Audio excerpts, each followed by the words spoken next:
വരുന്നത് ശബരിമല അടക്കമുള്ള വിവാദങ്ങളാണ്. അതായത് ശബരിമല അടക്കമുള്ള വിവാദങ്ങൾ ചർച്ചയാക്കിയത് വലിയ രാഷ്ട്രീയ നേട്ടമുണ്ടാക്കി എന്ന ഒരു സാധ്യതയും സാഹചര്യവുമാണ്. അത് അവർക്ക് വലിയ നേട്ടവും ഉണ്ടാക്കിയിട്ടുണ്ട്.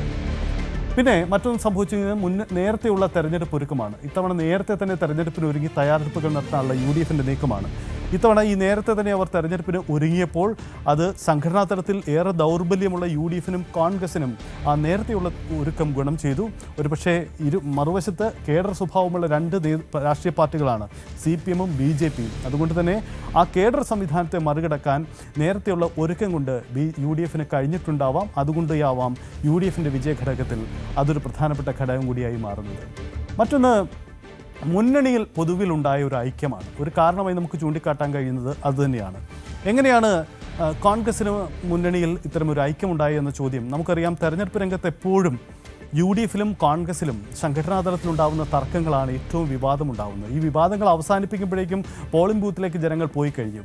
ഇതാണ് ഉണ്ടാവാറുള്ള സാഹചര്യം. അതായത് സ്വന്തം പാളയത്തിൽ പട തന്നെ മുന്നണിയിൽ പൊതുവിൽ പ്രതിസന്ധി UDFിന് ഉണ്ടാക്കാറുണ്ട്. പക്ഷേ ഇത്തവണ താരതമ്യേന കുറഞ്ഞ മുന്നണി തർക്കങ്ങളാണ്. മുന്നണിയെ ഒന്നിച്ചു കൊണ്ടുപോകാൻ കഴിഞ്ഞു, മുന്നണിയിലെ ഐക്യം പൊതുവിൽ പ്രകടമാക്കാൻ കഴിഞ്ഞു എന്നതാണ് UDFിന് ഈ വിജയമന്ത്രമായി ഉയർത്തിക്കാട്ടാൻ കഴിയുന്ന മറ്റൊരു പ്രധാനപ്പെട്ട കാര്യം. മറ്റൊന്ന് കാരണം നേതൃതലത്തിലെ ഒരു പ്രൊഫഷണൽ മികവാണ്. പലപ്പോഴും ഇത് പ്രകടമായിരുന്നു. നേതൃതലത്തിൽ ഒരു പ്രൊഫഷണൽ മികവ് UDF പാലിച്ചിരുന്നു.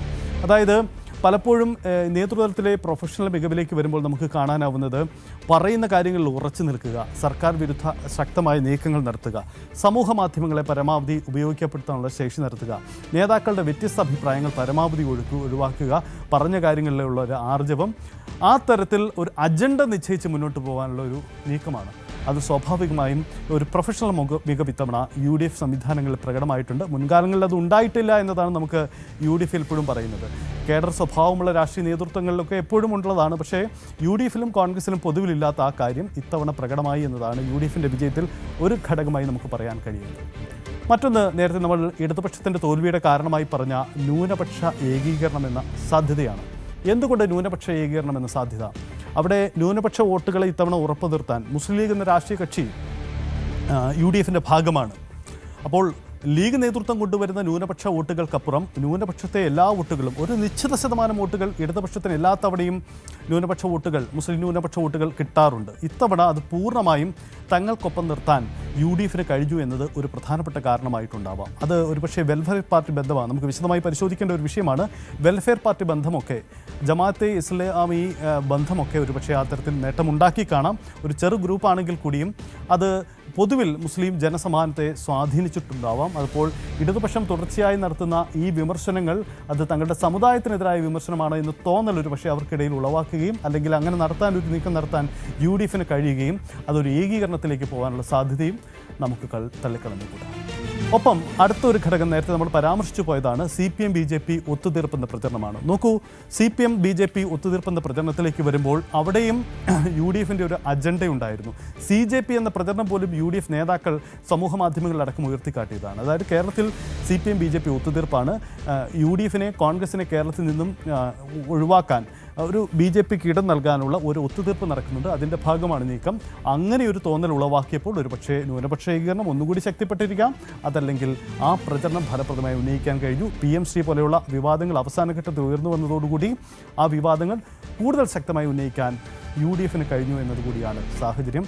വളരെ പ്രധാനപ്പെട്ട നീക്കമാണ് ഇതിലൂടെ, ഈ തെരഞ്ഞെടുപ്പ് തന്ത്രത്തിലൂടെ യഥാർത്ഥത്തിൽ ഇവിടെ UDF പയറ്റിയത്. അപ്പോൾ ഇടതുമുന്നണി എങ്ങനെ തോറ്റു, UDF എങ്ങനെ വിജയിച്ചു എന്ന കാരണങ്ങൾ നമുക്ക് കണ്ടെത്താൻ കഴിയുന്ന പൊതുവായ സാഹചര്യങ്ങളിലാണ് പൊതുവായി പ്രതിഫലിച്ചിരിക്കുന്നത്. ഒന്ന്, ഭരണവിരുദ്ധ വികാരം ഒരു പ്രധാനമായ കാരണമായിട്ടുണ്ടാവാം. മറ്റൊന്ന്, കോൺഗ്രസ് BJP ഒത്തുതീർപ്പെന്ന, CPM BJP ഒത്തുതീർപ്പെന്ന UDFിൻ്റെയും കോൺഗ്രസിൻ്റെയും പ്രചരണമാണ്, അതൊരു കാരണമായിട്ടുണ്ടാവാം. മറ്റൊന്ന്, മുന്നണി സംവിധാനത്തെ പ്രൊഫഷണലായി കൊണ്ടുപോകാൻ കഴിഞ്ഞ UDFിൻ്റെ ഒരു മികവാവാം. നേരത്തെ ഒരുങ്ങിയവരുടെ തയ്യാറെടുപ്പുകളാവാം. ജനക്ഷേമ പദ്ധതികൾ പ്രഖ്യാപിച്ച് തെരഞ്ഞെടുപ്പിൽ ഏറ്റവും ക്ഷേമകരമായ നീക്കങ്ങൾ നടത്തിയ ഇടതുമുന്നണിക്ക് അവരുടെ പ്രതീക്ഷകളെ അസ്തമിക്കുന്ന വിധം UDFിൻ്റെ കടന്നുവരവിന് ഇടവെച്ചതൊരു പക്ഷേ ഈ ഘടകങ്ങളായിരിക്കാം എന്ന പ്രധാനപ്പെട്ട കാരണം കൂടി നമുക്ക് മുന്നിലുണ്ട്. എന്താണ്, എങ്ങനെയാണ് ഈ പരാജയം സംഭവിച്ചത്? നമുക്ക് വിശദമായി പരിശോധിക്കാം. ഡാൻ കുര്യൻ എനിക്കൊപ്പം ചേരുന്നുണ്ട്. Dan, good morning Dan. നമുക്ക് കണക്കെടുപ്പുകൾ ഇടതുമുന്നണി ആരംഭിക്കുന്നുണ്ട്. നമുക്ക് ആ കണക്കെടുപ്പിലേക്ക് പോകുമ്പോൾ ഇടതുമുന്നണിക്ക് എന്തുകൊണ്ട് പിഴച്ചു എന്ന ചോദ്യത്തിന് യഥാർത്ഥത്തിൽ ഒരു വലിയ പരിശോധന അവർക്ക് വേണ്ടിവരുമെന്ന് നമുക്ക് തോന്നുന്നു. കാരണം മുഖ്യമന്ത്രിയുടെയും ഇന്നലെ എം വി ഗോവിന്ദിൻ്റെയും ഒക്കെ വാക്കുകളിൽ ഞങ്ങൾ പ്രതീക്ഷിക്കാത്ത ഒരു തോൽവി സമ്മതിച്ചു എന്നവർ സമ്മതിക്കുന്നുണ്ട്. പൊതുവിൽ ജനക്ഷേമ പദ്ധതികൾ നമുക്കറിയാം, ക്ഷേമ പെൻഷനുകൾ ഇത്രയധികം വർദ്ധിച്ച ഒരു സർക്കാരിന് ഒരു പഞ്ചായത്ത് തെരഞ്ഞെടുപ്പിൽ ഇങ്ങനെയൊരു പരാജയം അപ്രതീക്ഷിതമായിരുന്നു. ഒരുപക്ഷെ മാധ്യമങ്ങൾ പോലും കണക്കൂട്ടിയതല്ല ഇങ്ങനെയൊരു പരാജയം. എന്തുകൊണ്ട് എങ്ങനെ തോറ്റു എന്ന കണക്കെടുപ്പ് CPM ആരംഭിച്ചിട്ടുണ്ടോ?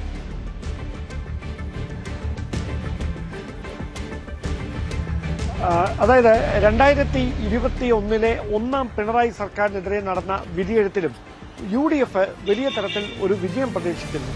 അതിന്റെ പ്രധാനപ്പെട്ട ഒരു കാരണം എന്ന് പറയുന്നത് ആ ഗവൺമെന്റിനെതിരെ ഒന്നാം പിണറായി സർക്കാരിനെതിരെ ഉയർന്നു വന്ന വലിയ തരത്തിലുള്ള അഴിമതി ആരോപണങ്ങൾ, മുഖ്യമന്ത്രിയുടെ ഓഫീസിനെ അടക്കം ആ പുകമുറയിൽ നിർത്തുന്ന തരത്തിൽ ഉയർന്നു വന്ന സ്വർണ്ണക്കടത്ത് ഉൾപ്പെടെയുള്ള ആരോപണങ്ങൾ.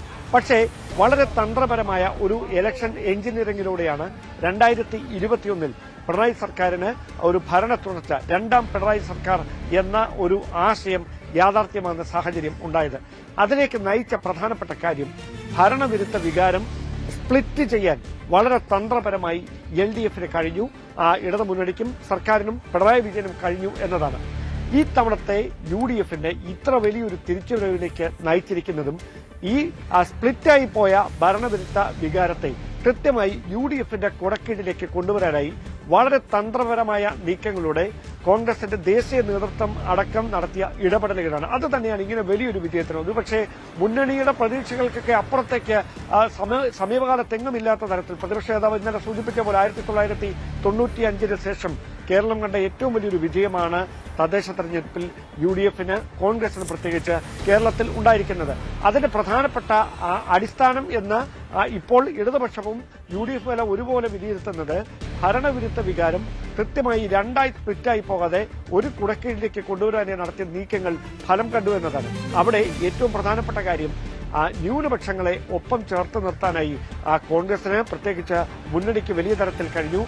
മുഖ്യമന്ത്രിയുടെ മലപ്പുറം പരാമർശമടക്കം ആ ജില്ലകളിൽ വലിയ തരത്തിൽ സ്വാധീനം നടത്തുന്ന ചർച്ചകളിലേക്ക് മാറിയെന്ന് വേണം കണക്കാക്കാൻ. കാരണം പ്രതിപക്ഷമില്ലാത്ത തരത്തിലേക്ക് മലപ്പുറത്ത് വലിയൊരു വിജയമാണ് UDFന് ഉണ്ടായിരിക്കുന്നത്.